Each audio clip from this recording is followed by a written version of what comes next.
This is a CR News special report. This is part of a Fukushima update for concienciaradio.com/Fukushima. Fukushima, 1,000 days later. Hello everyone, this is Alexander Backman greeting you. Happy December. Well, at least what's left of it. A lot of things happening in the world right now with respect with Fukushima. We gave you an important update back in October, another one in August. Well, come December, we're going to do this right now. So please accompany me for the next 60 minutes or so I can just go over some headlines and talk to you about what's really going on at Fukushima. But first, there's been an alert in Mexico about some cobalt-60 on the loose. Well, I'm preparing a video in English and Spanish with respect to this. Cobalt-60, which is used for medical uses, has been stolen but retrieved in central Mexico. It was being transported in that truck you see there. And basically, according to U.S. military sources, it doesn't pose a real threat to because it was already used. So its decay life was already at a minimum. It's like 5.3 years or so. But anyway, the thieves stole it, and this medical equipment that contained cobalt-60, which is basically the gamma knife. The gamma knife is a device used in medical surgeries for brain cancer. So they radiate your brain with cobalt-60, which is really smart because cobalt-60 is a byproduct of the nuclear industry, which we must kill once and for all on this planet Earth. And thanks to what they're doing at Fukushima, well, Fukushima is also a great source of cobalt-60. So here are the delinquents, the thieves. They stole a truck, and on this truck was this equipment, and they brought it out of its encasing, its shield, and basically they they grab it from here. They open up the magnetic heads, and what happened was basically they took out the cobalt.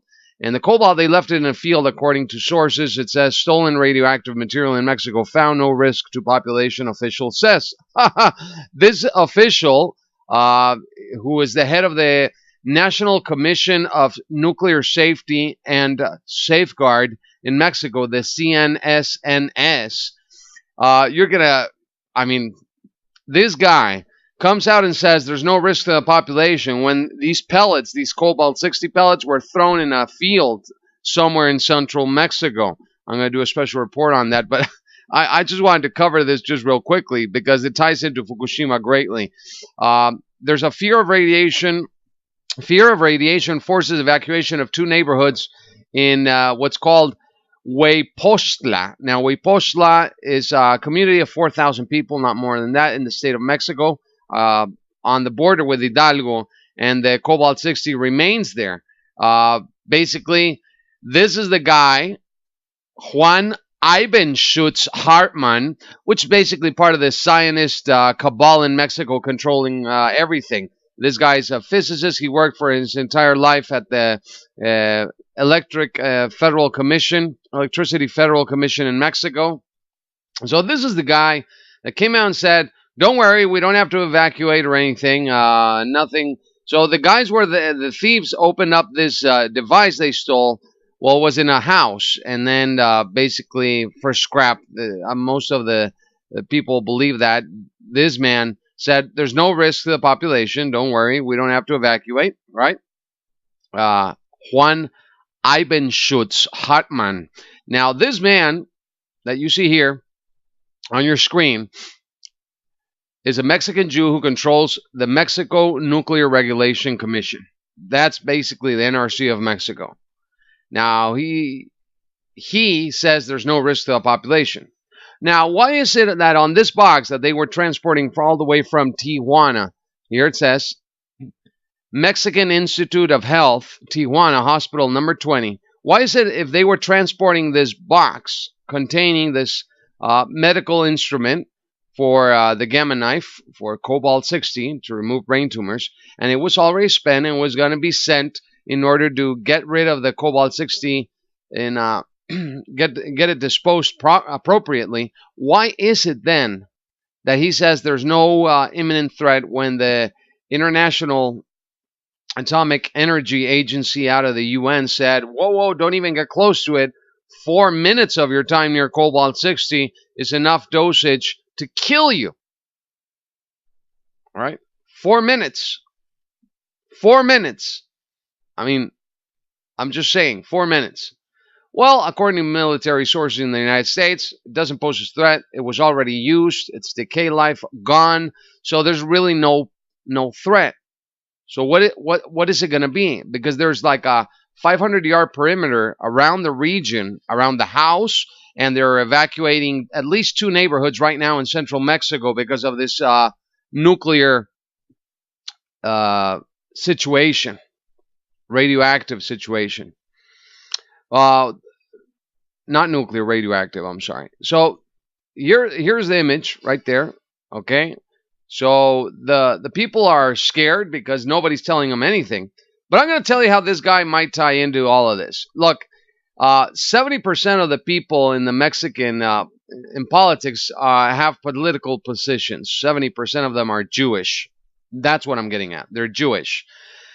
Alex, are you going to start with an anti-Semite message or anti-Semitic message? No, I'm not. I'm just saying there are very good elements that it has happened before where the Jews have tried to do some things that they shouldn't be doing in Mexico, like blowing up the Federal Congress building, like 4 weeks after 9/11.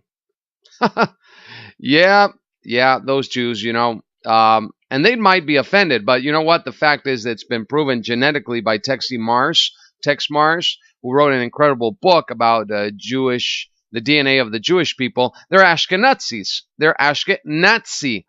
And they come from Caesarea, and basically they went off to Germany, and then the Aryan race, basically the Aryans, also in Iran, always gave them, helped them out and everything. And then Hitler came and all went to hell with that. And Iran came, the Shah fell, and all went to hell in a handbasket with respect to the nuclear Iranian program. So I'm just saying that isn't it peculiar that this guy says there's no danger. The IEA, the UN says it is dangerous. Don't even get near the stuff, especially, look, it's not dangerous if you don't open it. But if you open the device, be careful because it becomes highly dangerous. So, since they opened it, and then he said, no, don't worry, you don't have to evacuate the region. And then today in the morning, they say, let's evacuate the region. Okay, so that's what I'm getting at. It's like, what's it going to be? And then it's under your watch, sir, that this cobalt 60 got lost, got stolen. Oh, they say the thieves didn't know what it was. They didn't know that the cobalt 60 was inside this medical equipment. Oh, really? Oh, really? Have you seen the truck yet? Well, anyway, I'm not going to get into that. I'll do that. Yeah, here's the truck. You think they didn't know what was in that? Oh, no, they thought it was just something valuable. So 2 armed gunmen took the truck from this driver out of Tijuana in central Mexico, outside Mexico City. They steal the thing. Then they open it, supposedly just to get out, to get scrap parts, metallic scrap parts for recycling, because they're drug addicts and they need the metals in order to get some money, heroin addicts and drug addicts, they generally collect, aluminum cans, or they steal the copper pipes from houses in order to sell it for their drugs. Well, so this would be like thieves just robbing this truck at random and saying, well, let's just rob this one. Let's see what's inside that thing there, that wooden box there that says on the box, and mind you, on the box, let's just read. If you don't know Spanish, I'll read it for you. Materiales radioactivos. Radioactive materials. Do you think a thief cannot understand this right here? Hmm. I don't know. I don't know. Is it me or I don't get it that this got lost? The thieves, they they obviously saw that sign. They didn't care. They opened up the box, and right now, while Mexico is going through an energy reform in the Mexican Senate, all this happens out of nowhere, and it gets huge media coverage around the world. NBC Nightly News, Associated Press, the UN, everybody's on this. And supposedly it's not dangerous. Smokescreen or something else. You see, that something else says this man knows what that something else is. I don't know, it's just that it's been proven that the Jews that are not real Jews from the area of Judea, those are the Palestinian people. These Jews that took and created that land of Israel and took it away from the Palestinians, they were behind this event. Okay? They were behind that event. And 4 weeks later in Mexico, 2 Mossad agents tried to bomb the Congress building, the federal Congress building. It's like blowing up the Capitol building in Washington, D.C. That's what they tried to do. But if it wasn't for the the agricultures that were protesting because of the sugar and all of that in right in the entrance of the Congress building, that one of them saw that these 2 guys here, okay, that are being held here and taken in, were Mossad agents, and they were seen with Glock 9mm pistols, and they had a briefcase, here it says, with explosives and grenades. Okay, well, what explosives did they have? Well, let's see here. Mossad agents arrested in an attempt to bomb Mexican Congress. This was reported by Renz out of Aslan. Aslan was the original agency that reported this out of LA. And you can just type that address and read it for yourself. Army General. And the Army General, who was the head of the PGR. The PGR in Mexico is basically the Attorney General. Okay? And they released 2 Israeli terrorists that belong to Mossad. They are ex-IDF. And these guys were arrested with Glock 9mm pistols, explosives inside the Mexican Congress. What explosives? C4. Enough C4 to bring down the building. That's it.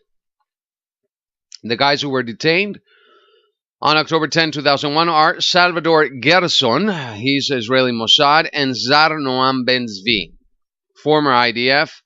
Curiously, they said they were working for this company. It's so funny that I broke this code, by the way, that inside the moving company, it's called a private security firm. It's always the private security firm, right? It's always the drills. It's always the private security drill firms out of Israel. Now we know that the NSA is spying on us. If you haven't read my NSA Israel report, it's on my website at alexanderbackman.com for $1.40. I can let you read it. All right, support independent media, and you'll get that PDF. Anyway, just go to alexanderbackman.com/NSA, and you'll find it. So these guys, Salvador Gerson, Zar Noam Ben-Zvi, they were former IDF, and the company that they belong to, they said, is called Compañía de Desarrollo de Sistemas de Seguridad Privada, which basically spells MOSSAD, which is Mossad. This is how they do it. I know it because I studied counter intel, and let me tell you, I know how they work. They always use the name of their agency inside the name of the company. Okay, they did this in Oregon when they were training. The Mossad was training around 9/11. You remember that? Yeah, Mossad, Oregon. Look for that. You'll find it on the web. And guess what company they were working for? A moving company.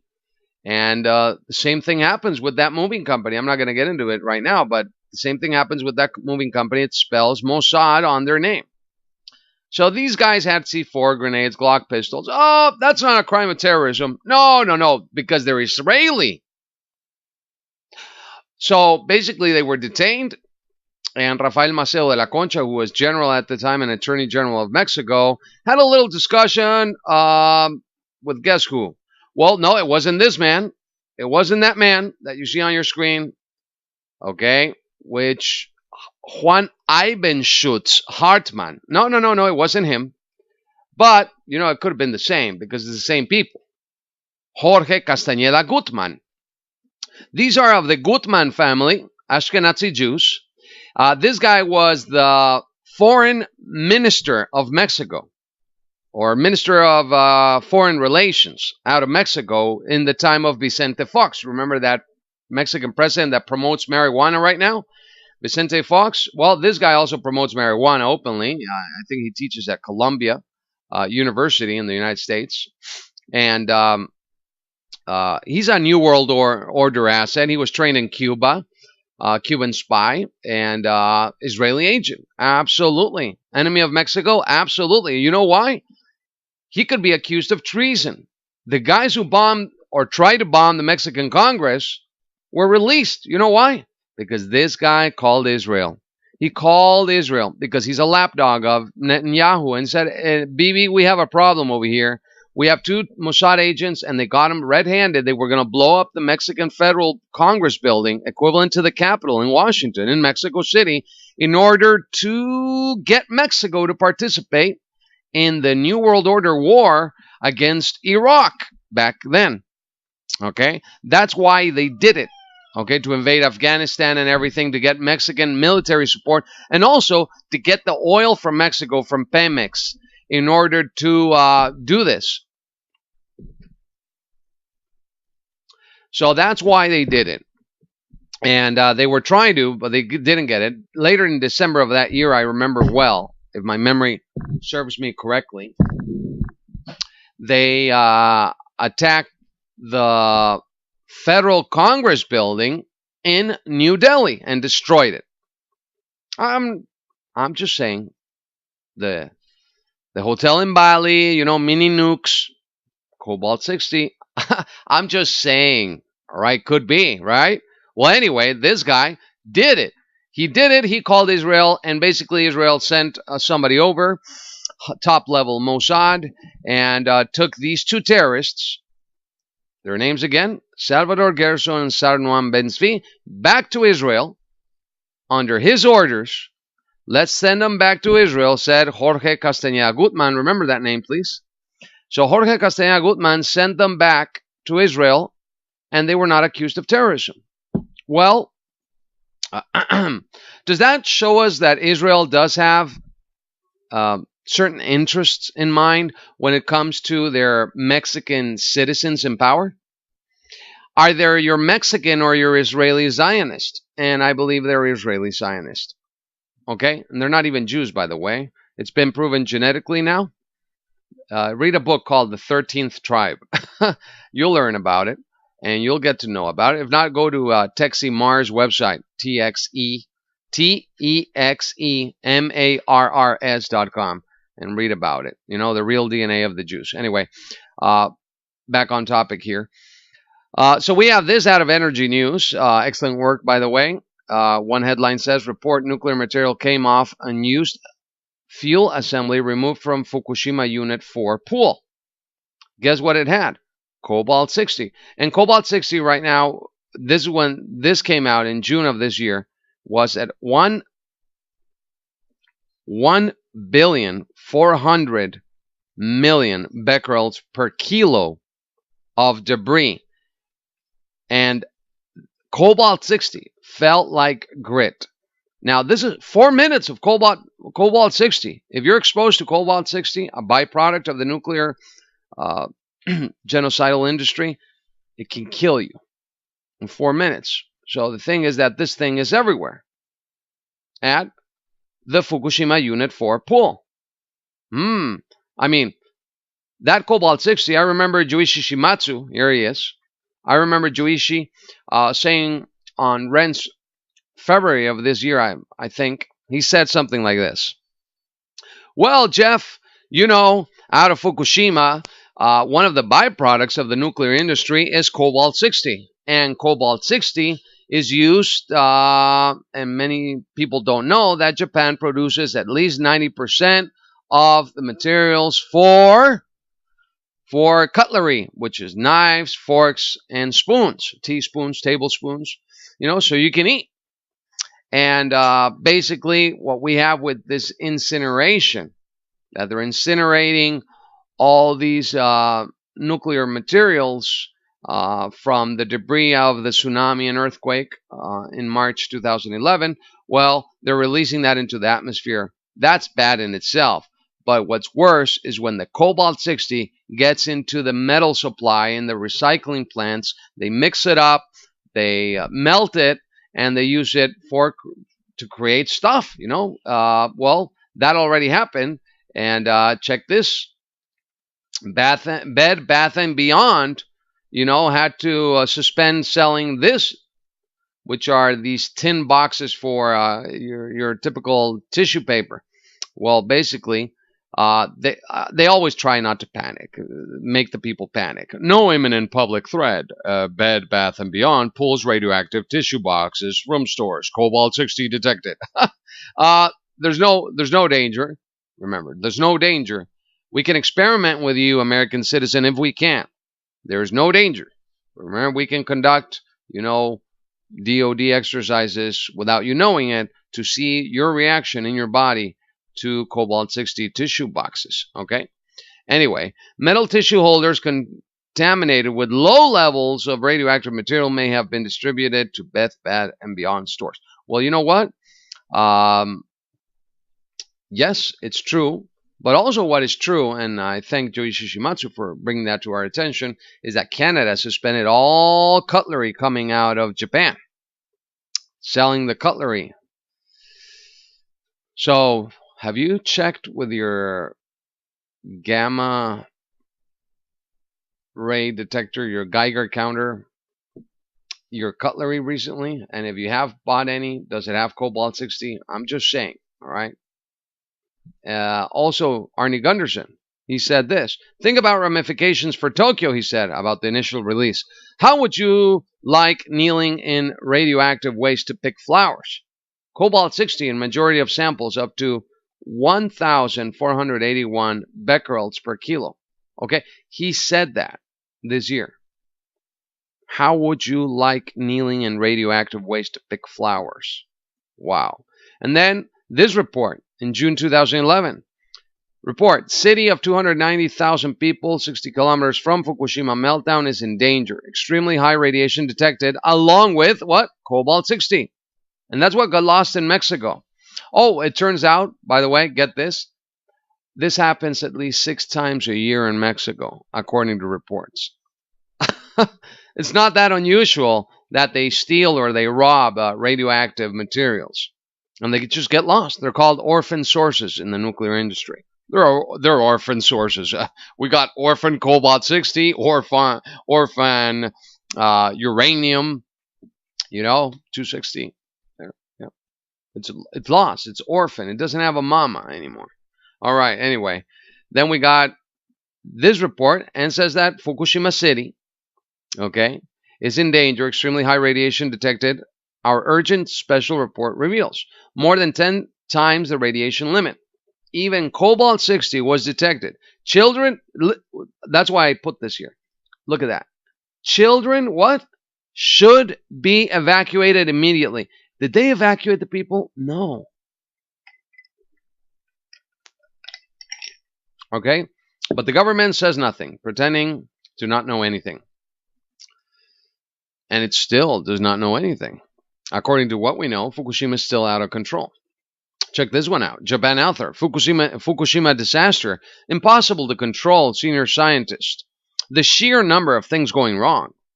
They've never solved any problems. Never. Mutual fund. Officials never regain control at the plant. So then, these 2.5 years have been futile. They haven't helped at all, have they? Well, they have helped to release radioactive elements into the environment, affecting the entire world. The entire world. IAEA official. What we are trying to say is consider putting all the toxic Fukushima water in the Pacific. This is just yesterday. Now, today, December 5th, 2013, is exactly 1,000 days after Fukushima. 1,000. That's why I did this video today. 1,000 days. And we have to still be reading these headlines and these headlines. Impossible to control. Now, everybody's focused on SP4 because that's like the extinction level event right now. But let me tell you, the corium are still going inside the earth. And get this, since the water table is all contaminated and everything's getting, highly radioactive water going out, spewing out 400 tons a day into the sea. Now the United Nations, the head of the IAEA, I think he's in Zurich or wherever he is, or Vienna, I don't know where they are. He said, what we are trying to say is consider putting all the toxic Fukushima water in Pacific. Now the guy is Japanese. This is important to mention. The head of the IAEA is Japanese. What does that tell you? He's complicit. Of course he's complicit. Now get this. Impact on human health must be monitored. Oh, we're going to monitor how we kill you, but you know what? Nearby countries are all against it. Duh. I mean, would you be in favor of it? But you know what? When it comes to the ocean, we're also nearby to Japan, if you think about it. When you talk about the air and the release of what they're incinerating right now, and their massive incinerators all over Japan that's reaching us via the jet stream. For example, today the jet stream covered the entire Baja California peninsula. That's where I am. So I mean, it's raining. Last night we had like 2 or 3 inches of rain. Massive rainfall. Is it radioactive? Are the measurements being done? That's the thing. I've been measuring. The Geiger counter that I bought, thanks to Barbara, thank you for her donation, says, well, hold on. It's already connected to the netc.com website. Go get it. Less than $100. The GMC 200. There are better ones, but I have it connected via like a USB cable. And it just clicks, counts per minute, sends the data over there, and it appears there, which is very interesting.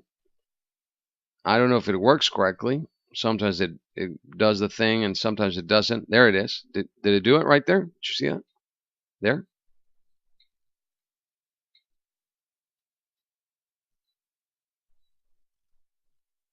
There it is. So right now it's, sometimes I have to like turn it off and on constantly in order for it to start doing the tick tick tick thing, the measuring. But I don't know. Sometimes it doesn't even do it once an hour, twice an hour. I don't know. That means we're not radioactive in Baja California? I really don't know. Now, let's go on with the headlines. Juan Carlos Lentijo, head of the IAEA's mission to Fukushima Daiichi on December 4th, said this yesterday. Controlled discharge is a regular practice in all of the nuclear facilities in the world. They admit it. Oh, it's normal. Look, we haven't told you ever, but since Fukushima's, it's gone anyway, we're all going to probably get cancer and future generations affected. Why not tell you the truth? This is like psychopaths on steroids. What we're trying to say is consider putting all the toxic Fukushima water in Pacific. Yeah, no need to worry. We are going to put it all in the ocean right now. Right now, we put radioactive water because we cannot store radioactive water at Fukushima. Impossible. So now we put radioactive water all in Pacific. Screw Pacific Ocean. Yeah. Hi. And Juan Carlos Lentijo said this. Controlled discharge is a regular practice in all the nuclear facilities in the world. It's a regular practice. We didn't tell you about it because we didn't want to worry you. So that means all the nuclear plants in the world have controlled discharges of nuclear materials into rivers, ponds. What is it? Into what? Where? Into the mountains, like in Utah, where it's radioactive. The Colorado River is radioactive because they're putting the rods under the ground in Utah, trying to hide them there somewhere. Oh my God. And then check this out. Shunichi Tanaka, chairman of Japan's Nuclear Regulation Authority, December 4th, 2013, said, "You cannot keep storing the water forever. We have to make choice comparing all risk involved." And what we do, we put radioactive water into the ocean. There's no if and but about it. We're going to have to do it, and we're going to have to do it legally. And we don't care if you don't want it. We're going to kill the ocean anyway. We already did. The NHK said also, the IAEA team leader, Juan Carlos Lentijo, said it is necessary and indispensable to what? Assess the impact the tritium discharge might have on human health. Heavy water. We're going to have to monitor and do a social world experiment on human population from here to 100 years into the future to see what tritium will do to the human population. And also to the mammals in the ocean, of course. And all sea life and wildlife and everything. And to get government approval as well as consent from the concerned people. Oh, here it is. You see, here's the great caveat. They want government approval. They're not getting my approval. And they want consent from concerned people. I think Fukushima is already a world problem, Mr. Lentijo. And Lentijo means slowpoke. So maybe he is a slowpoke. Maybe he hasn't understood what has happened already in the Pacific Ocean. You know, if you don't mind me saying, Mr. Montijo, over there at the UN, well, you're right now you're in Japan getting radiated yourself. Please understand, this is non-negotiable. I mean, who's arresting who for crimes against humanity? These are criminals. TEPCO is a criminal in multi-corporate fascist company that Shinzo Abe protects. And now they're about to approve into law amid protests this new law where basically Japan returns to the fascist state it once was, where you can't speak about Fukushima. And if you do, you'll get arrested. 5 to 10 years of prison. Well, at least over here, we're going to be informing the people every 2 months. Japan Times, December 4, 2013. Of course, public acceptance for this purpose is necessary, said Lentijo.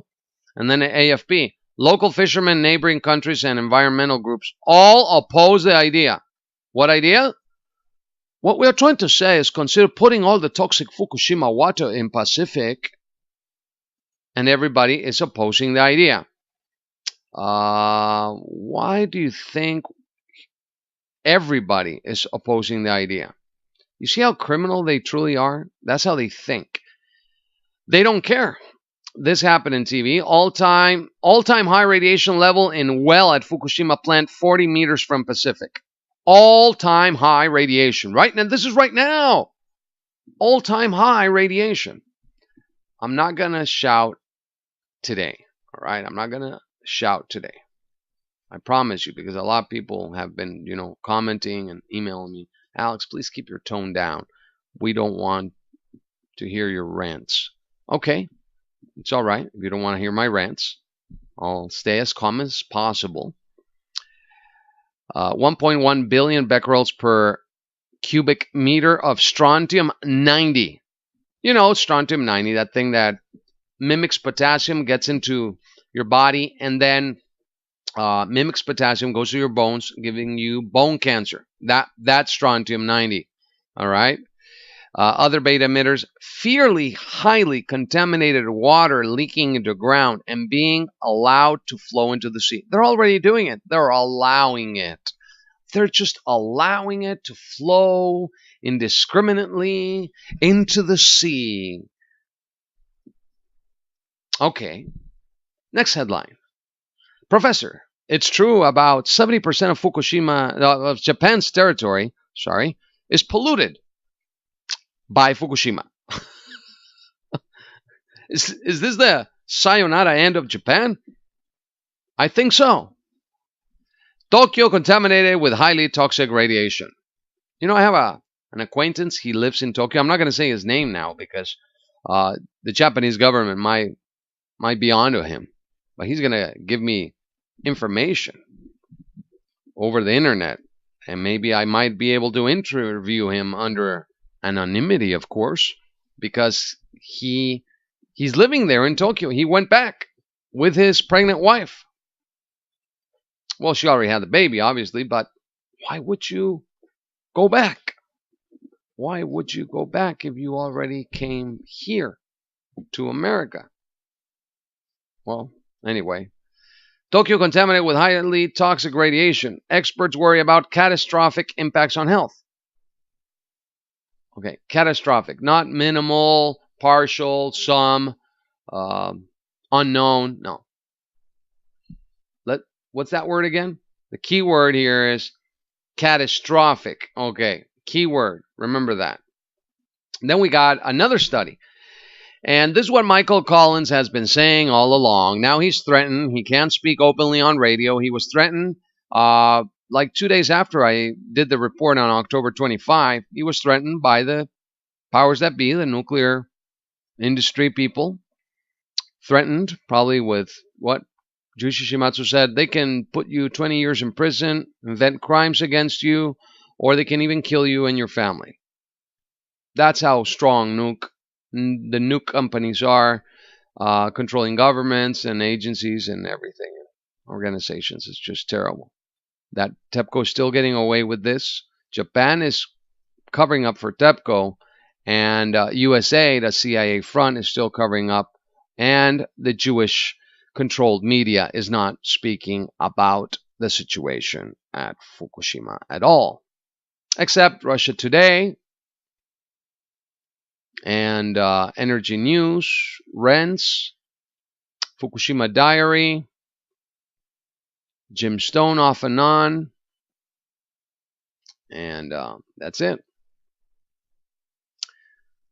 Study. Those lacking wisdom expected Fukushima plume to disperse before hitting West Coast. In reality, sharp features were detected even after several days' travel.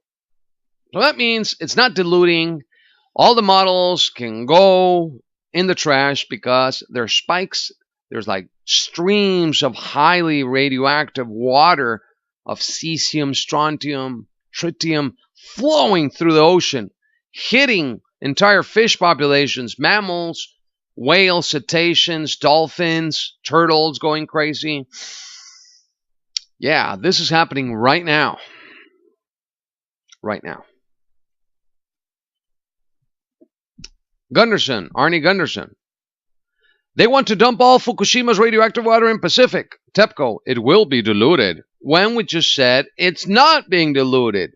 Michael Collins said it first. He said it on Rants Radio. He said, there's a sheen of radioactive cesium going across the ocean on the top. And it's going to hit us. Jeff, it's going to hit us. Then it's going to be too late. Okay. Just so you get an idea how bad this is. Okay? It will be diluted, then released. Professors suggest pumping it out in deep ocean. Let's do the Corexit. The Corexit solution. The same thing that Coats and Boots is the company that Dick Cheney controls. I think he's still CEO of it. That's the company that makes Corexit. And he was also responsible, because he was part of Halliburton, for the safety valve on the Deepwater Horizon. And he didn't want to change it, cut some corners, same as they did with Fukushima. Let's cut some corners. with the faulty design of the GE reactors, GE Hitachi reactors, mind you. Well, basically, the Deepwater Horizon exploded in the Macondo well site over there in the Gulf in April of 2010. And I did a 35-page report on that, referenced. And we came to the conclusion that Dick Cheney benefited. Huge profit made out of this disaster. Same profit margin, or even more, that he made with Katrina over there in New Orleans. He was behind the entire reconstruction process. How convenient that this hurricane did a 90-degree turn. Weather engineer modification, weather warfare. And we had, sorry, I have a cough. And we have Dick Cheney benefiting from the reconstruction in Iraq. Halliburton. So all that ties into this. Let's pump it into the bottom of the ocean. Let's see what happens then. Maybe we can kill off everything that's at the bottom and not affect the stuff that's on the top. Let's experiment, shall we? Really? Fuck it. Let's do this. Risk expert. High risk of nuclear holocaust at Fukushima. Planned to keep emitting radioactive materials for 1,000 years or so. 1,000 years or so. 1,000 points of light, Mr. Bush. Remember that? This sounds so Club of Rome-like, you know? The Club of Rome, this eco organization behind world population reduction out of Vienna. They're not in Germany anymore, by the way. They said once in the 70s, didn't they? Let's create an artificial crisis, global warming, or something else, nuclear war. Something that can just bring down the population at a massive rate. I don't know. You know, it sounds to me like they wanted to do this for 1,000 years or so. Because who benefits? I mean, cui bono with Fukushima? No one, except maybe some people that have plans to go under the ground or outside in space in Elysium or something like that. Look, they do have the technology to fix up Fukushima. They have the technology to get rid of the radioactive isotopes. They have super sciences. They have access to super sciences. If not, ask Mr. Kissinger, Henry, Heinz. You know they do have this technology. He has this technology. And they could fix this up in a year or so. But they don't want to do it. So, expert. People on West Coast right to be concerned about Fukushima plume. Things could get much worse. Lots of radioactivity flowing into the ocean. Government not testing water or fish. So you see, I'm the crazy guy. Welcome to the crazies. Well, I'm not. I'm independent media, and I can say what I think. You know, 2 months ago when I did the second Fukushima report, people started waking up. It went viral. 40,000 people. I don't know how many have watched it. It's good. I know they're long, but it's necessary. At least once every 2 months, just sit down and watch this, you know, to reflect upon what's really going on. We had the one in August where we talk about Juichi Shimatsu putting the worst case scenario. That's scary in itself. That Fukushima update, that was really harsh stuff. But we had to talk about it because now the corium have unintended consequences. We don't know what's going to happen with the corium. They're still going into the ground. And they went beyond the water table. Or, as Yoshimatsu suggests, the secret uranium enrichment program under Fukushima that nobody's supposed to talk about, where they're creating weapons of mass destruction. You know, that kind of stuff. But anyway, let's go back to this image here. Evidence of sharp features in the Fukushima plume over southwestern British Columbia. This is the coast. The map is not in the graph, but it is like the coast of British Columbia. Now we know Canada's starfish are all dead, thanks to Fukushima. Oh, no. Oh, wait. What did they say? It's not Fukushima. It's a virus of some sort that's creating this massive mortality rate in all the starfish an entire species gone in a matter of months. It's a virus. Yeah, most definitely. We don't know which one it is, but we think it might be not good. Fukushima related. Yeah, but we tend to say no because our grants, our salaries inside the academic, scientific community are at risk if we say things we should not be saying as scientists. Because if we step over that limit, my salary, my California oceanside pool, my house are at risk. Let's not do the right thing. Scientific community, let's just be silent and stay prudent and be politically correct at all times. Okay, well, Canada, we have what? 3,000 elk dead? Oh, it's one of those rare, massive events, really rare, where all animals are dead. March 3rd, 2015. Check this out. Mark that date on your calendar. It's like a year away. That's when we mark number 4 day, the year 4 after Fukushima. Year 4 after Fukushima. Professor Takeda Kunihiko from Kubu University roughly estimated anyone can no longer live in Japan after March 31, 2015. I mean, this is a scientist that grabbed everything on a calculator and he tabulated the amount of radioactivity being released at Fukushima. And he tabulated that data and distributed it along the demographic data of the people living in Japan. And then he said what? Okay, let me run this by you again. Anyone can no longer live in Japan after March 31, 2015. Wow. And then he said, the yearly dose will reach 5 millisieverts per year. External dose and the slight internal dose in 3 years and 4 months from January of 2012. So he's basing this on a study done on the accumulation of radiation in the population starting on January 2012. And you add 3 years and 4 months, and you get this date, which is March 31, 2015. Am I wrong here, or is this the correct one? Well, anyway, March 2015. What, give or take 30 days? Does that really matter anymore? I mean, please go watch they did a recent version of the movie On the Beach. Prepare your family. Watch it first with the adults and the teens, explain to them, and then watch it with the whole family. Get into grasp with the reality. It's like a mini series done in Australia.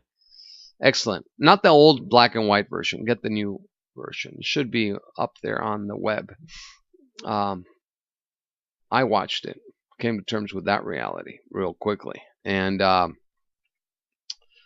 so that's and you can read that at fukushima-diary.com, and please support fukushima-diary.com. Help him out, man. He's not even in Japan anymore. He's in Romania.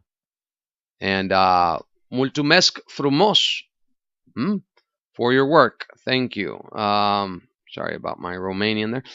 And then we got a top scientist in Canada. Top scientist, not anybody small. This is David Suzuki we're talking about. Now, David Suzuki, he goes on.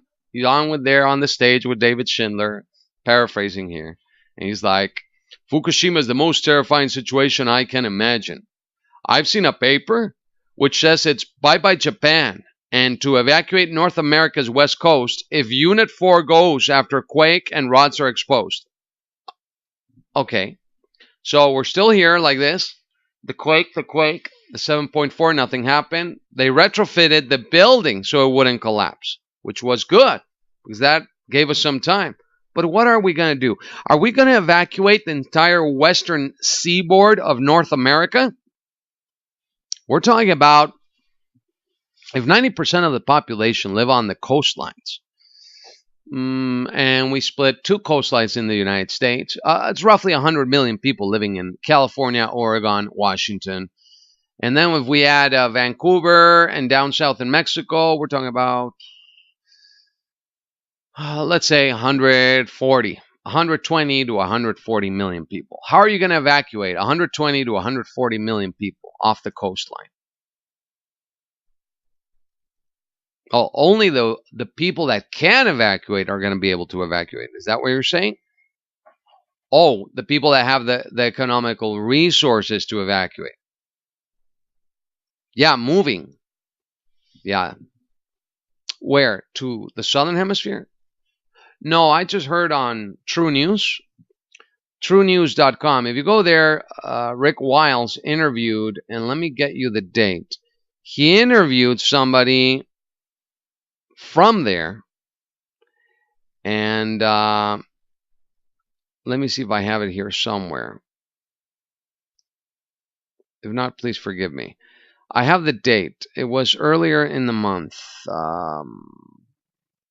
about the situation over there at.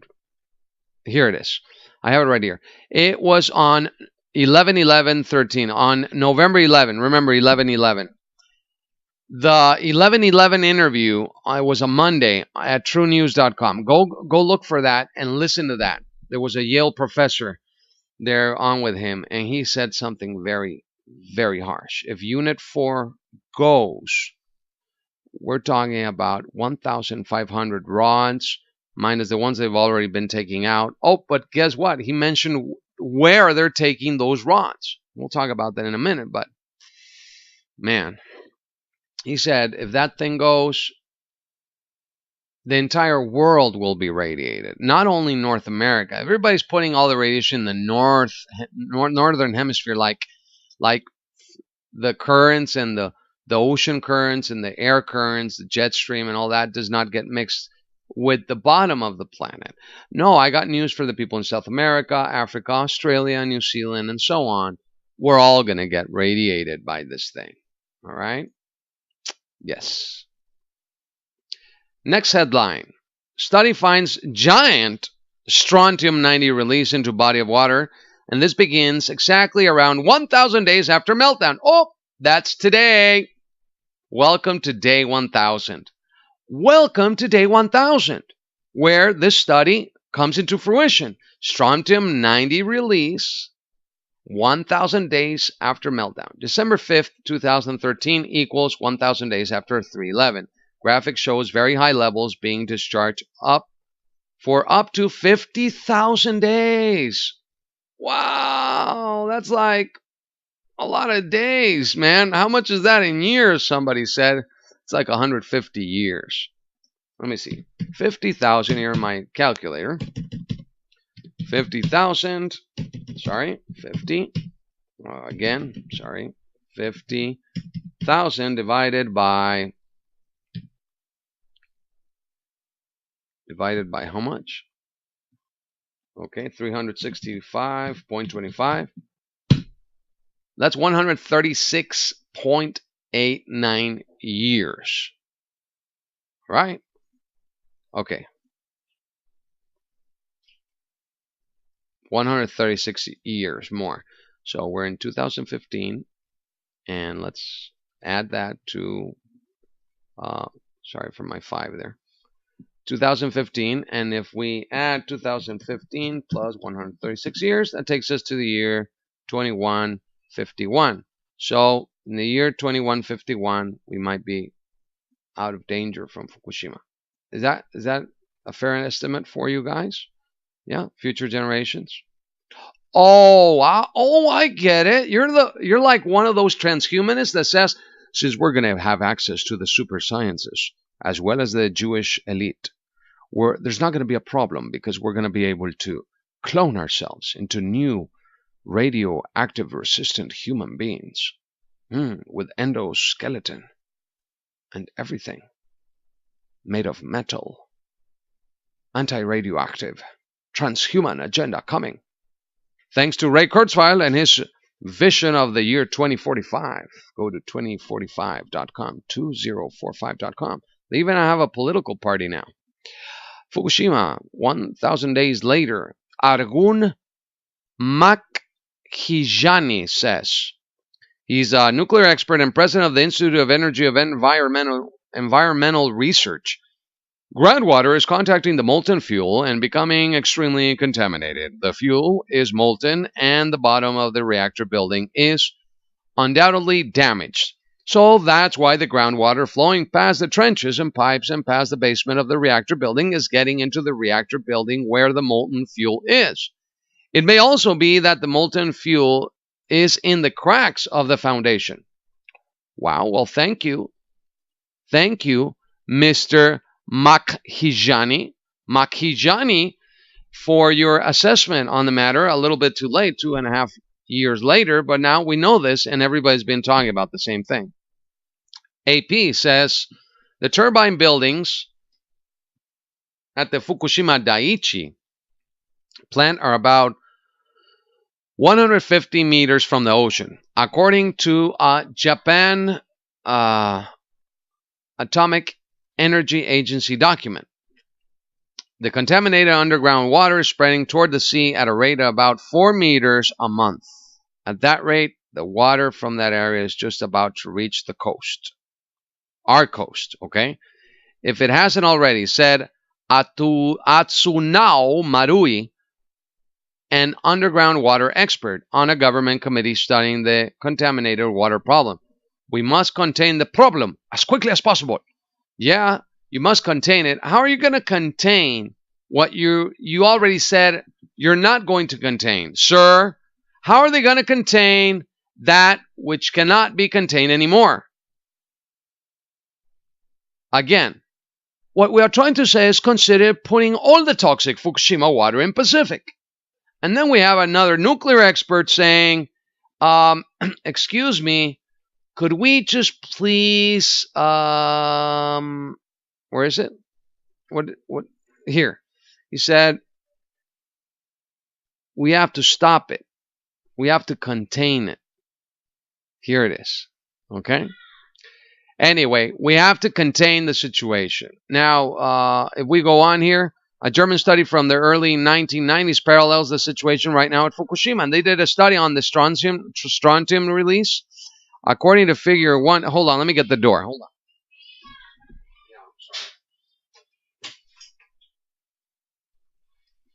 My children arrived. But anyway, according to figure 1A, this is the figure, strontium-90 levels stay near zero for the first 1,000 days. So that's why we haven't seen a spike in radiation.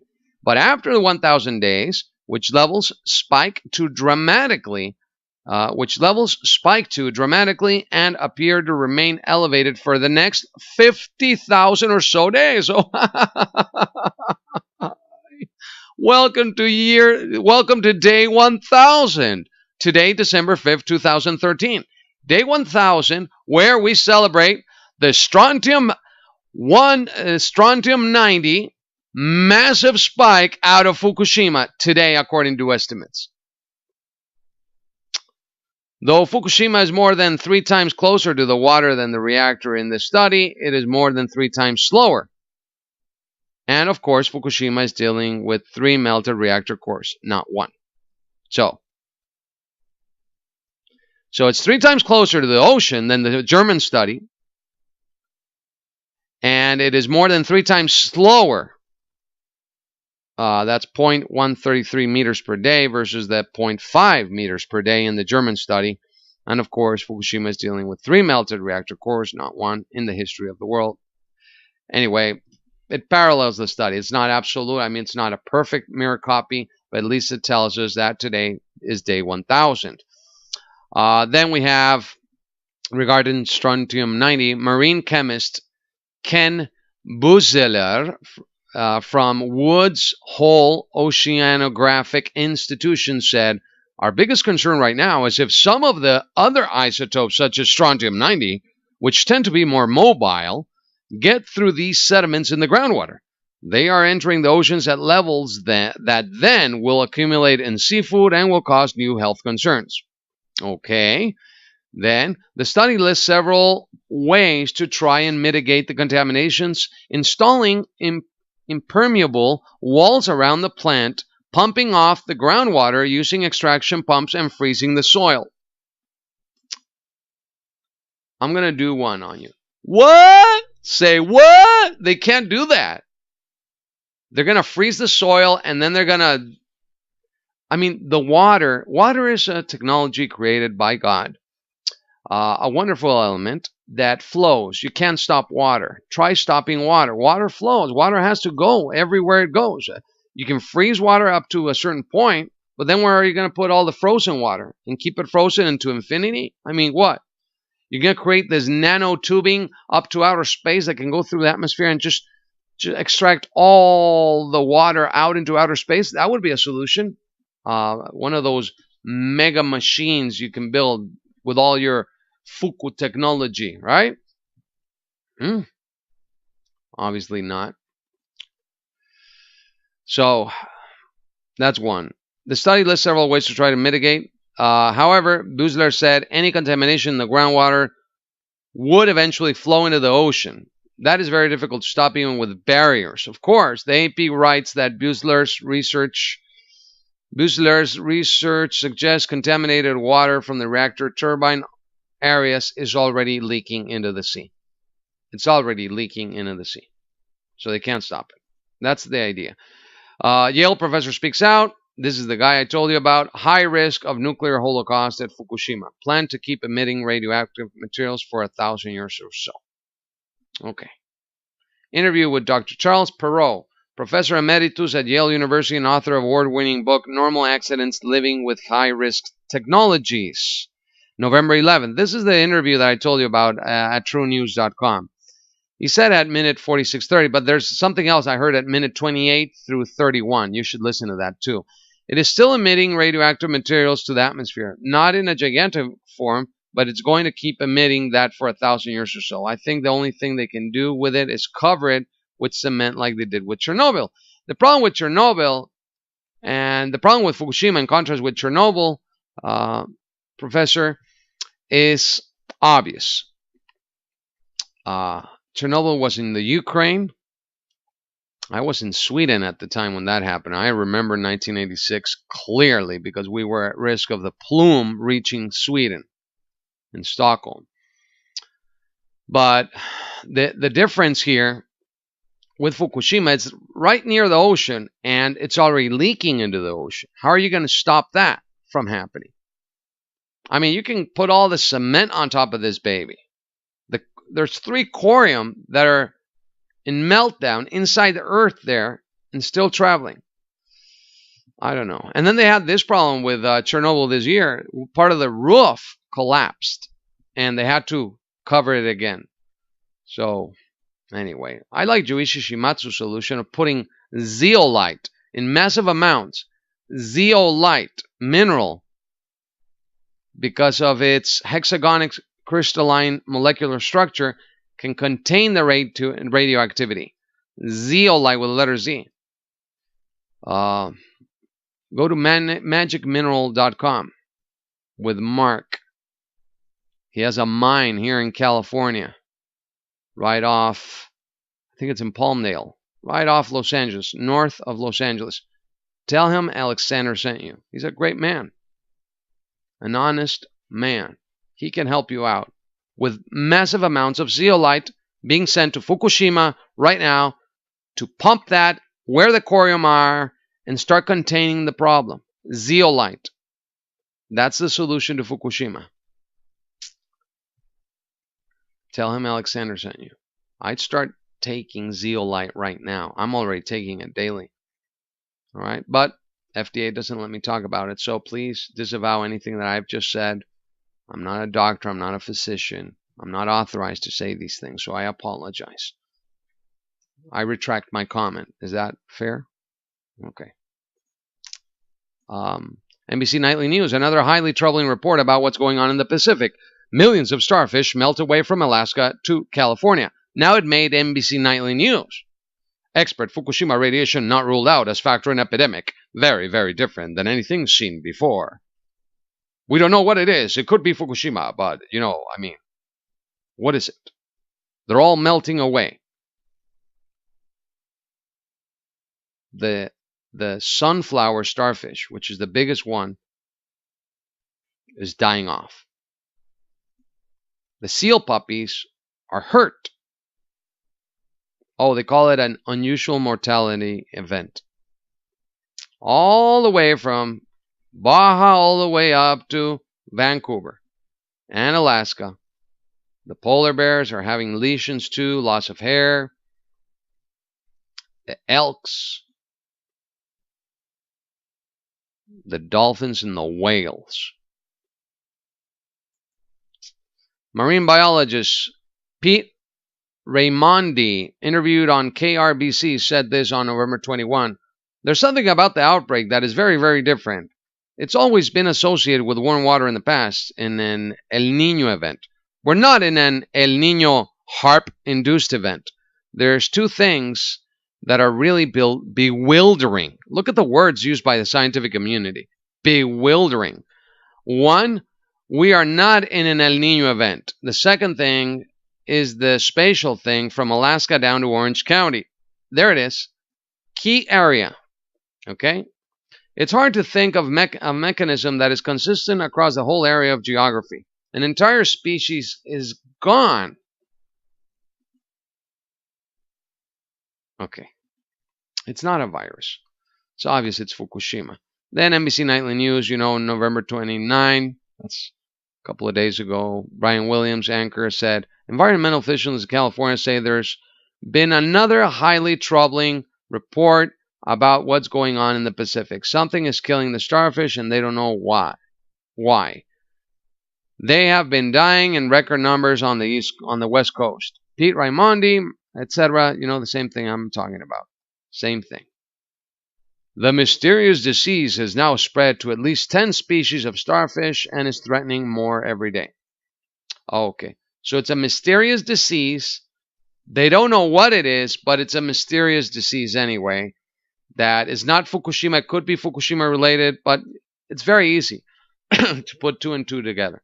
Their immune system is brought down due to the cesium and strontium and tritium and everything that's in the water. This poisonous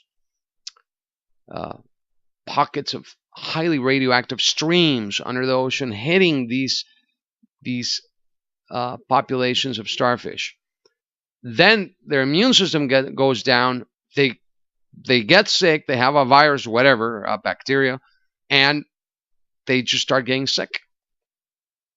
And they start dying off, giving up, turning into goo, melting away. Another captain said, massive amount of debris off Hawaii. You had to be there. It just kept going and going. So odd it was in a straight line. Wow. That debris is coming here. Oh, but they say, don't worry, it's not radioactive. It's accumulated off islands, warns of fish contamination. Rare dolphin washes up with heart problems and stomach lumps, last examined in the 80s. That was on November 30th. Oh, really? But they're saying, don't worry, the coast is not radioactive. Nothing will happen to you. Business as usual. More headlines. CBS News. Hundreds of whales in Bay of California coast. Now, this is what I wanted to get at. This is just amazing. I had a dream, and I'm not doing the Martin Luther King Jr. thing on you, but I had a dream last Tuesday. Monday I had a dream. Tuesday I had a dream. One about a nuke. It's at alexanderbackman.com. I don't want to say nuke too much because then this video will get flagged. But go read it there. But I had another one about a whale, a blue whale. Blue whales on the coast here in Baja California, belly up. And when I walked right beside the blue whale, his eye opened up. He was crying. Crying. And crying out. Crying. Really crying. Singing, crying. What have you done to our home?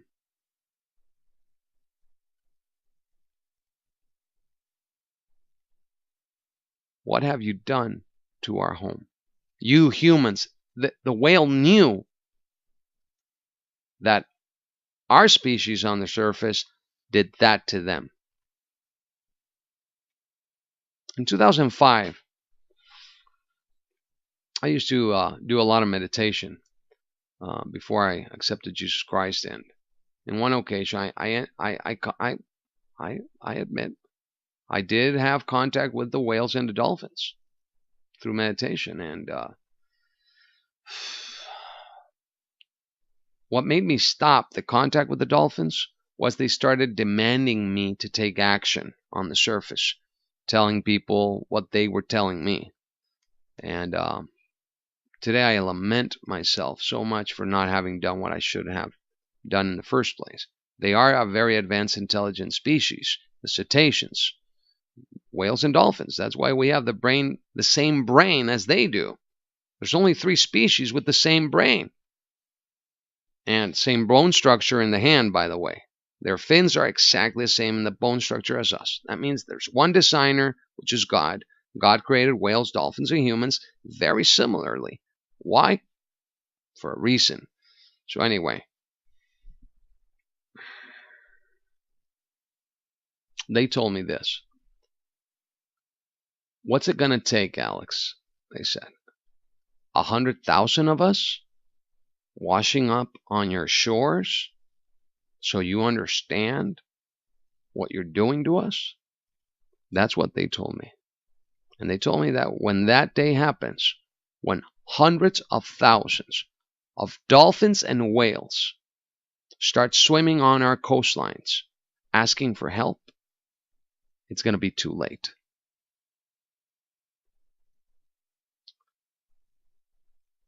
We're mammals too. Keep that in mind while I show you this. Hundreds of whales in Bay of California coast. It's never been like this. We just can't even believe it. Experts, we just aren't sure what's going on. A once-in-a-lifetime chance. Unheard of. It's unbelievable. Nobody's seen this. Okay, the video is there. And right now they're going to start their migration down here to Baja. Now, my question is, how are the babies going to be born? Are they going to be born, the calves are going to be deformed, genetically mutant? I mean, they should right now, National Geographic, everybody should be down there waiting, filming. Everybody should be here in Ensenada, Baja California, going out in the ocean, seeing the whales, filming them. Are they going to migrate as usual? What's going on? I mean, hundreds of whales in Monterey Bay? Not normal. Leading edge of Fukushima plume is now showing up on West Coast. Fish market owner. My customers have a lot of concerns about the nuclear contamination. You know, they're very smart and educated. I didn't expect this much concern. Well, people are concerned, and for a reason. And don't trust the EPA. Don't trust Berkeley or Livermore or whatever they want to call themselves. Trust your instincts here, okay? And get a good Geiger counter. And stock up. Insiders. Oh, stock up. You know why? This man who was on True News on November 11th, this professor from out of Yale. Let me see if I can find his name. I like to. I don't know if this is the one. And I apologize if I don't have the name here. No. Anyway, you can go back and get the name. Here it is.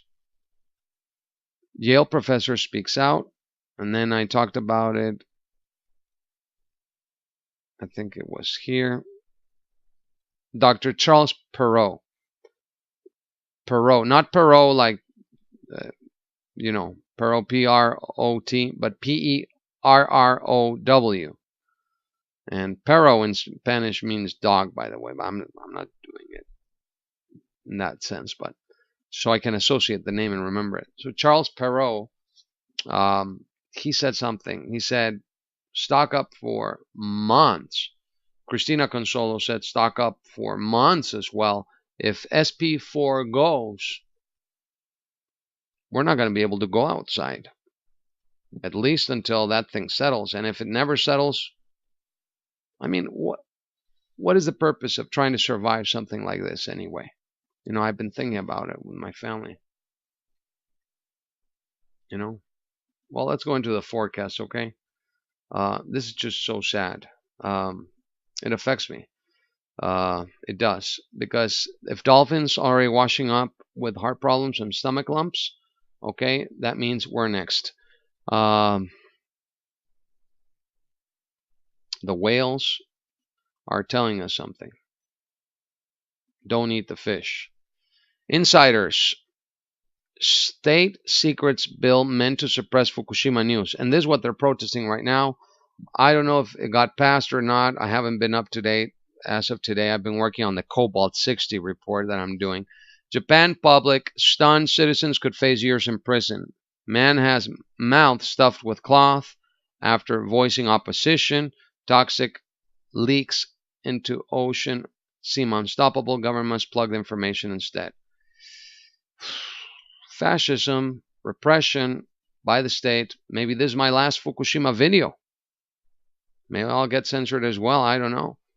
Then we got this. Hidden government forecast shows Fukushima contamination spread throughout northern Pacific Ocean in 5 years. Okay? So they know. They know. But it's secret, you see? For them, it's secret. It's hidden. You're not supposed to know. AFP. Scientists warns of new flood of radioactive particles around Fukushima. Those who escaped initial fallout could now be exposed. People in coastal areas at particular risk. So, this is new around Fukushima. If you escape the fallout, you're now exposed again. Why? Because it's cycling. It's recycling itself. It's in the air. It's everywhere. Right? It's everywhere. It's going everywhere.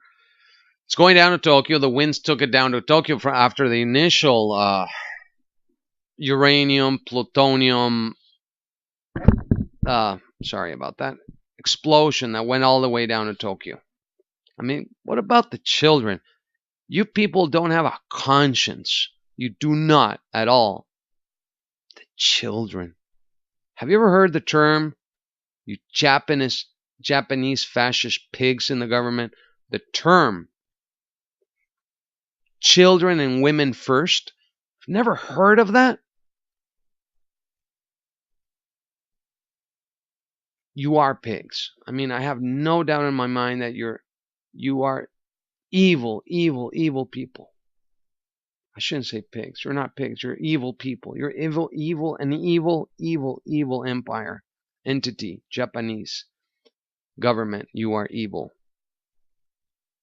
Evil. In order to kill off your own population. I mean, the world would have opened up their arms to Japan and evacuate everybody if necessary, and then form a worldwide coalition just to fix this problem. We could have done it. We could have done it, but no, Japan and its sovereignty, and we are a Japanese strong nation, and if harakiri is the solution, we will kill each other off. It's always been the same. Now Yakuza is controlling the employees that go into the plant. Homeless, mentally ill people are taking over the plant. I mean, have you seen, this is like a bad B movie of Batman Dark Knight Rises. You get what I'm saying? Fox News. Radioactive wave from Fukushima nears U.S. Is it safe? Expert. Risk of cancers or genetic effects not zero for people on West Coast. There. Ongoing leaks increase the odds. So, as long as the leaks increase, and they keep increasing as we've been seeing, the increase of cancer for us on the West Coast is increasing.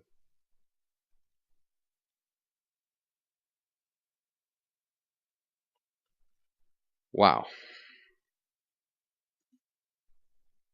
Okay. These are the currents. So it's coming out exactly here. It goes into this North Pacific current, comes down here, and does two things. It goes up to Alaska, goes back around. The salmons go swinging back all the way back to, guess what? Fukushima Bay. Okay? And they go back around again. And this is like a cycle, right?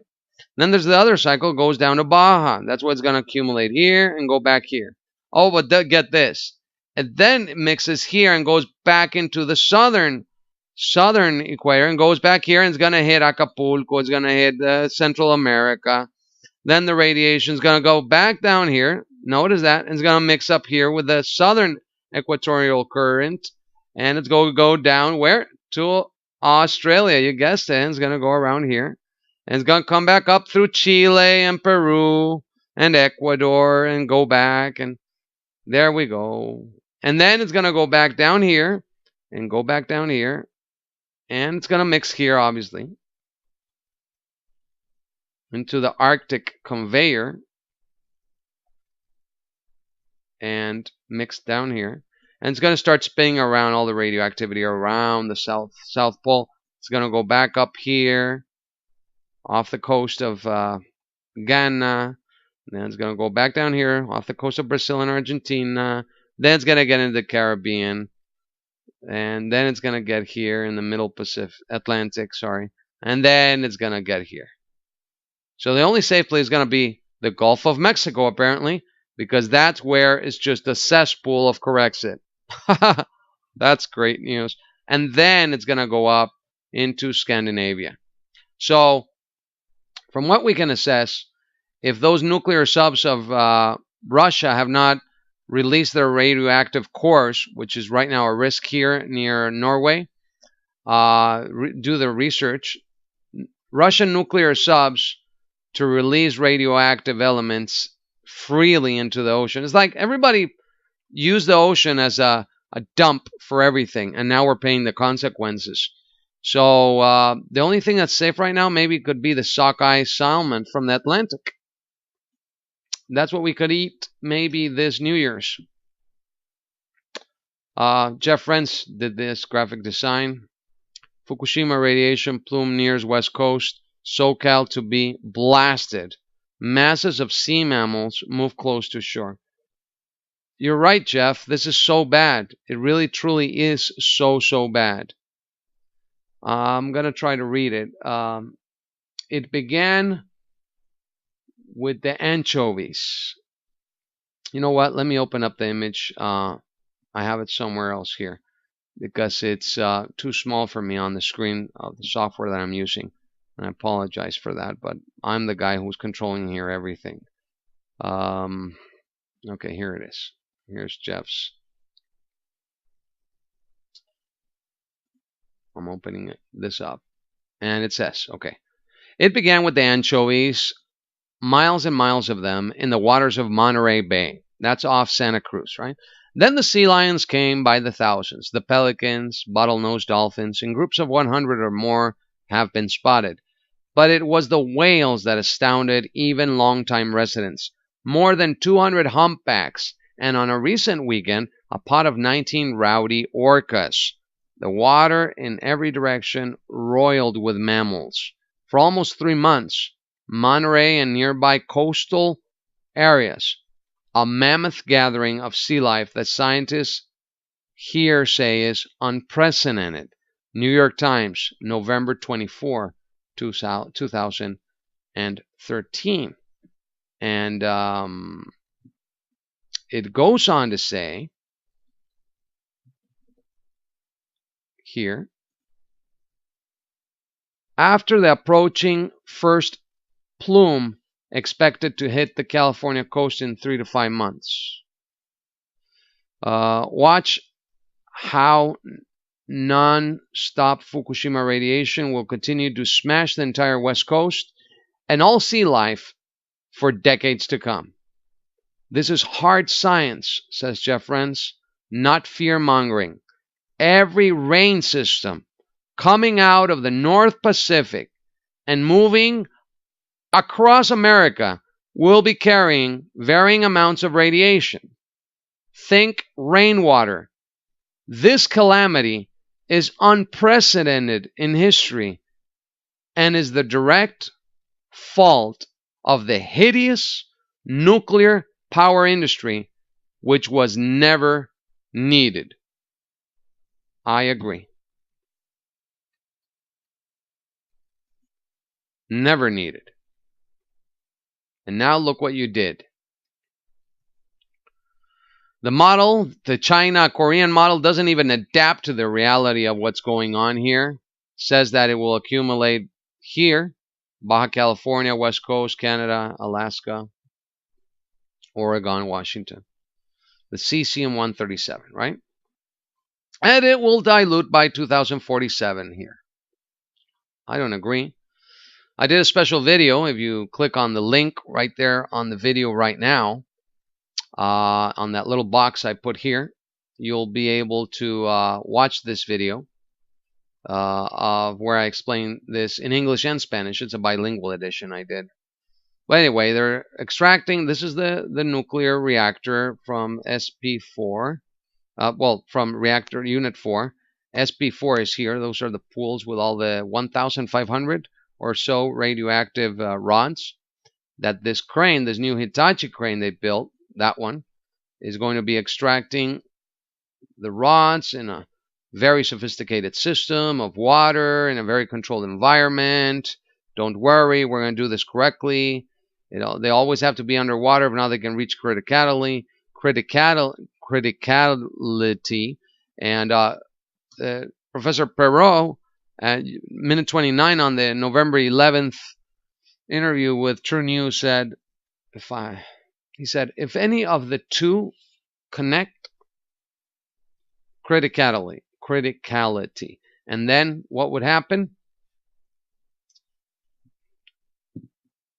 Fire, evacuation of the plant. Nobody can control it anymore. Again, same situation. And then 50 meters away, get this, that's like an Olympic-sized swimming pool away, is the common spent fuel pool. So if Unit 4 collapses, fire, let's imagine the worst, right?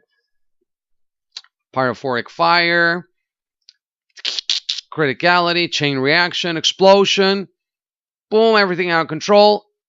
Spent fuel pool, he said, has to be underwater and constant flow of water. If not, the water begins to boil. Okay. Who's going to take care of that? If first we have mutant rats. Nobody's really controlling the situation at Unit 1, 2, and 3. It's out of control. Unit 4, we got this situation right now. They're trying to get these things out with amateurs, mind you. They're not even real specialized technicians. They're amateurs. Sorry, they've never done this before. So this is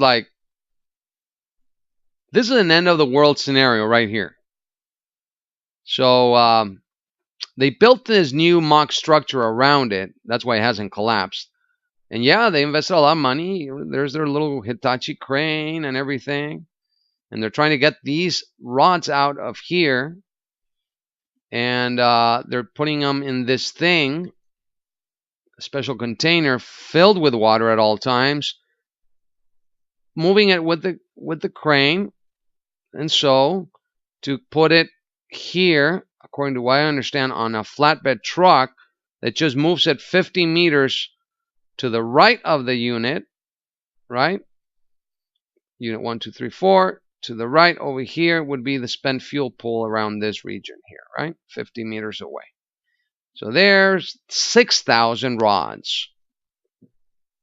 Okay, so if you think Unit 4 is bad, think, come on, the common spent fuel pool. Okay, that's bad. But guess what? What's even worse is the notion that it's damaged. The rods, the assemblies are damaged, visibly damaged. Some rods are even 90 degrees bent. How are they going to get fixing that? And then the zirconium, which is a very small filament that covers the tubes to prevent criticality and stuff like that, is also damaged. It came off. I mean,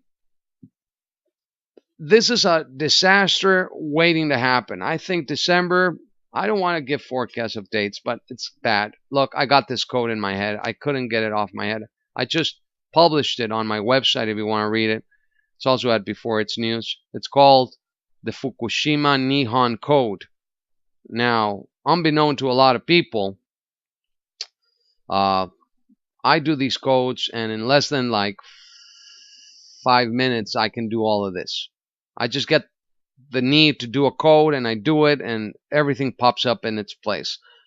Here we got Fukushima, Fukushima, Fukushima, Fukushima. And then we have here, we have the word sayonara. And here, sayonaras. Goodbye, say your farewell to Fukushima. Fukushima, and then we have the word, I needed a hint. Here you see the word hint. You see that? Hint. Let me put another color here so you can see. Let me use blue here. Here you see a hint. I needed a hint to understand because the word Japan is not here. And Japan is obviously connected to Fukushima.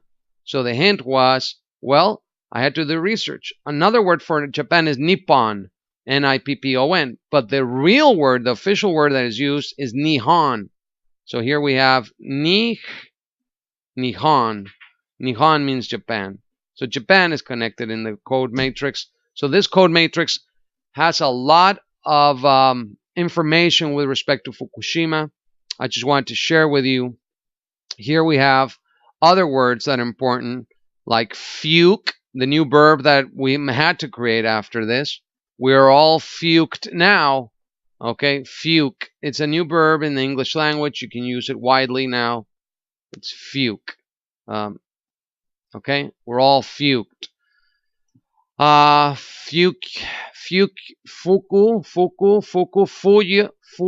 Fuku here. Then we have sayonara. Then we have the word ocean. I don't see. Do you see the word ocean there in the code? I think this is not the updated one. I did some modifications. The new updated one, you will see the word ocean here. There was a change here in this D for a C, I think. There's some letters here that are not correct. This is not the current model, but just go look for it at my website. You'll see here mutant, you'll see the word DNA, you'll see children, you'll see kids, you'll see death, the word death, and here death,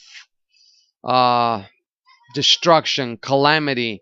I mean, goes on and on and on and on. The list is endless. Even cities around the world and countries affected are in the code. This code is so amazing. Just go and research it at my website at alexanderbackman.com. Look at that. These are the mutant fruits and vegetables out of Japan that they don't want you to know about. So protect yourselves. Go watch these reports as well. Go here, the August 21, October 25. And please support the independent media. We appreciate pitching in.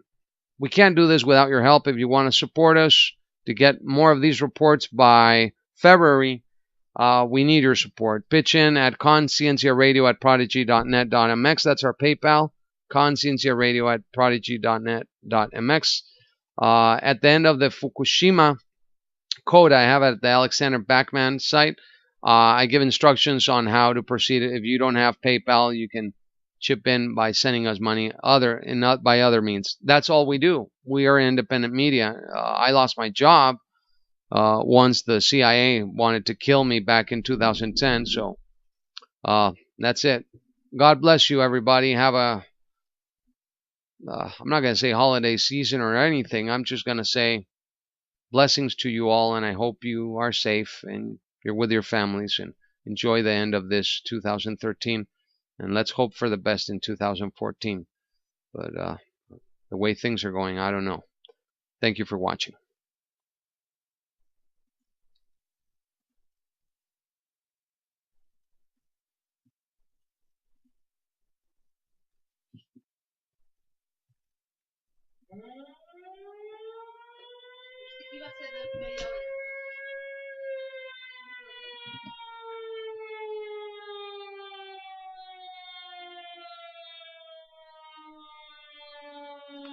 This has been a CR News special report. Fukushima, 1,000 days later. Okay, so that's what I'm getting at. It's like, what's it going to be? And then it's under your watch, sir, that this Cobalt 60 got lost, got stolen. Oh, they say the thieves didn't know what it was. They didn't know that the cobalt 60 was inside this medical equipment. Oh, really? Oh, really? Have you seen the truck yet? Um, well, anyway, I'm not gonna get into that. I'll do that. Yeah, here's the truck. You think they didn't know what was in that? Oh no, they thought it was just something valuable. So two armed gunmen took the truck from this driver out of Tijuana in central Mexico, outside Mexico City. They steal the thing. Then they open it, supposedly just to get out, to get scrap parts, metallic scrap parts for recycling, because they're drug addicts and they need the metals in order to get some money. Heroin addicts and drug addicts, they generally collect, aluminum cans, or they steal the copper pipes from houses in order to sell it for their drugs. Well, so this would be like thieves just robbing this truck at random and saying, "Well, let's just rob this one. Let's see what's inside that thing there, that wooden box there, that that says on the box." And mind you, on the box, let's just read. If you don't know Spanish, I'll read it for you. Materiales radioactivos. Radioactive materials. Do you think a thief cannot understand this right here? I don't know. I don't know. Is it me, or I don't get it that this got lost? The thieves, they obviously saw that sign. They didn't care. They opened up the box. And right now, while Mexico is going through an energy reform in the Mexican Senate, all this happens out of nowhere, and it gets huge media coverage around the world. NBC Nightly News, Associated Press, the UN, everybody's on this, and supposedly it's not dangerous. Smokescreen or something else. You see, that something else says this man knows what that something else is. I don't know, it's just that it's been proven that the Jews that are not real Jews from the area of Judea, those are the Palestinian people.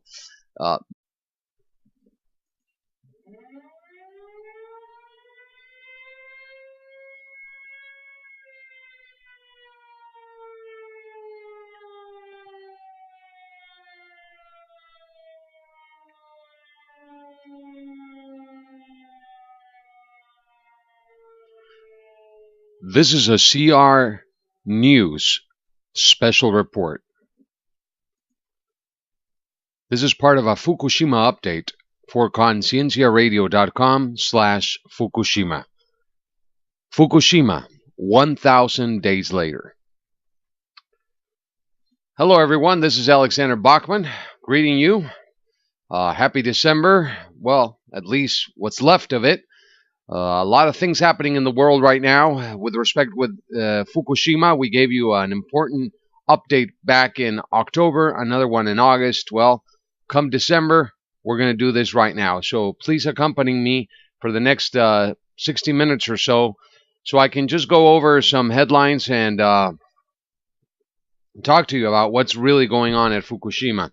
But first, there's been an alert in Mexico about some cobalt 60 on the loose. Well, I'm preparing a video in English and Spanish with respect to this. Cobalt 60, which is used for medical uses, has been stolen but retrieved in central Mexico. It was being transported in that truck you see there.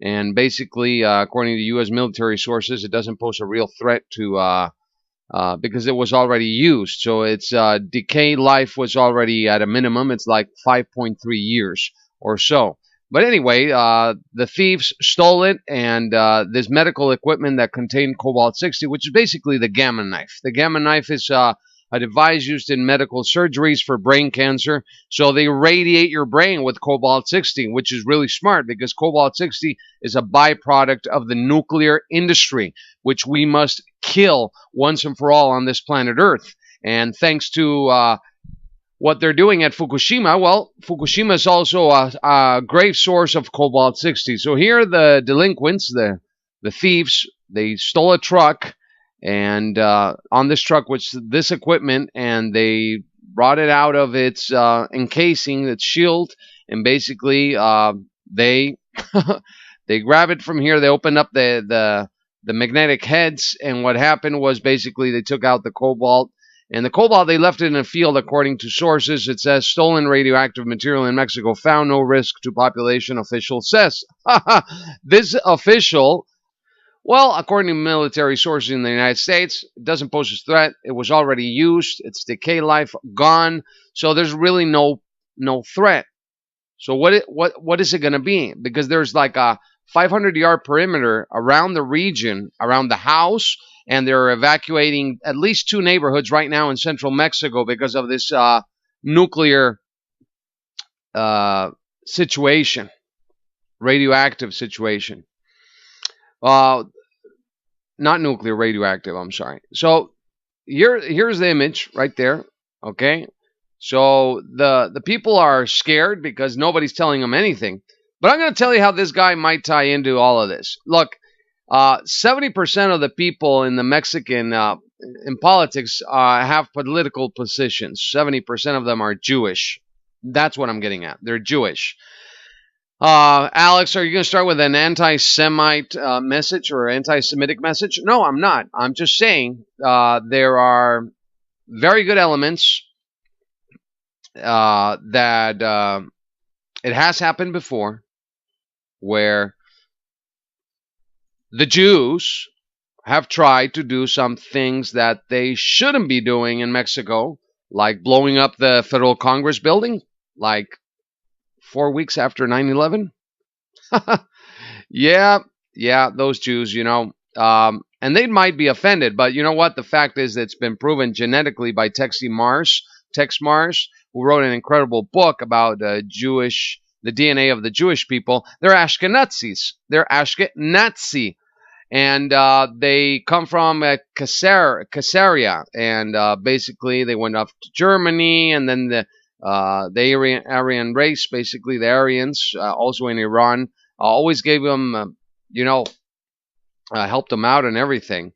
And then Hitler came and all went to hell with that. And Iran came, the Shah fell, and all went to hell in a handbasket with respect to the nuclear Iranian program. So I'm just saying that isn't it peculiar that this guy says there's no danger. The IEA, the UN says it is dangerous. Don't even get near the stuff, especially, look, it's not dangerous if you don't open it. But if you open the device, be careful, because it becomes highly dangerous. So, since they opened it, and then he said, no, don't worry, you don't have to evacuate the region. And then today in the morning, they say, let's evacuate the region. These Jews that took and created that land of Israel and took it away from the Palestinians, they were behind this event. Okay? They were behind that event. And 4 weeks later in Mexico, 2 Mossad agents tried to bomb the Congress building, the federal Congress building. It's like blowing up the Capitol building in Washington, D.C. That's what they tried to do. But if it wasn't for the the agricultures that were protesting because of the sugar and all of that in right in the entrance of the Congress building, that one of them saw that these 2 guys here, okay, that are being held here and taken in, were Mossad agents,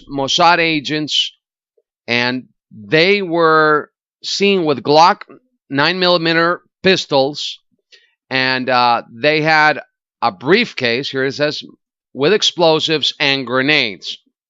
Okay, well, what explosives did they have? Well, let's see here. Mossad agents arrested in an attempt to bomb Mexican Congress. This was reported by Renz out of Aslan. Aslan was the original agency that reported this out of L.A. And you can just type that address and read it for yourself. Army General. And the Army General, who was the head of the PGR. The PGR in Mexico is basically the Attorney General. Okay, and they released 2 Israeli terrorists that belong to Mossad. They are ex-IDF, and these guys were arrested with Glock 9mm pistols, explosives inside the Mexican Congress. What explosives? C4. Enough C4 to bring down the building. That's it. The guys who were detained on October 10, 2001 are Salvador Gerson, he's Israeli Mossad, and Zar Noam Ben-Zvi, former IDF. Curiously, they said they were working for this company. You know, it's so funny that I broke this code, by the way, that inside the moving company, it's called a private security firm. That's always the private security firm, right? It's always the drills. It's always the private security drill firms out of Israel. Now we know that the NSA is spying on us. If you haven't read my NSA Israel report, it's on my website at alexanderbackman.com for $1.40. I can let you read it. All right, support independent media.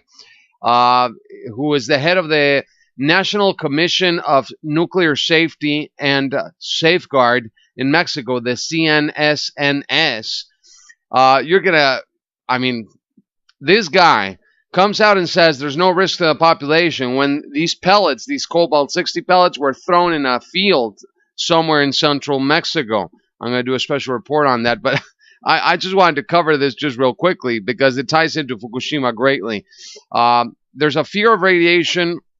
Fear of radiation forces evacuation of 2 neighborhoods in what's called Huepostla. Now, Huepostla is a community of 4,000 people, not more than that, in the state of Mexico, on the border with Hidalgo, and the cobalt-60 remains there. Basically, this is the guy, Juan Ibenschutz Hartmann, which is basically part of the Zionist cabal in Mexico controlling everything. This guy's a physicist. He worked for his entire life at the Electricity Federal Commission in Mexico. So this is the guy that came out and said, don't worry, we don't have to evacuate or anything, nothing. So the guys where the thieves opened up this device they stole, well, it was in a house, and then basically for scrap. Most of the people believe that. This man said, there's no risk to the population. Don't worry. We don't have to evacuate, right? Juan Ibenschutz Hartmann. Now, this man that you see here on your screen is a Mexican Jew who controls the Mexico Nuclear Regulation Commission. That's basically the NRC of Mexico. Now, he says there's no risk to the population. Now, why is it that on this box that they were transporting all the way from Tijuana, here it says, Mexican Institute of Health, Tijuana, Hospital number 20. Why is it if they were transporting this box containing this medical instrument for the gamma knife, for cobalt-60, to remove brain tumors, and it was already spent and was going to be sent in order to get rid of the cobalt-60 and get it disposed appropriately, why is it then that he says there's no imminent threat when the International Atomic Energy Agency out of the UN said, whoa, don't even get close to it. 4 minutes of your time near cobalt-60 is enough dosage to kill you. All right? 4 minutes. 4 minutes. I mean, I'm just saying, 4 minutes.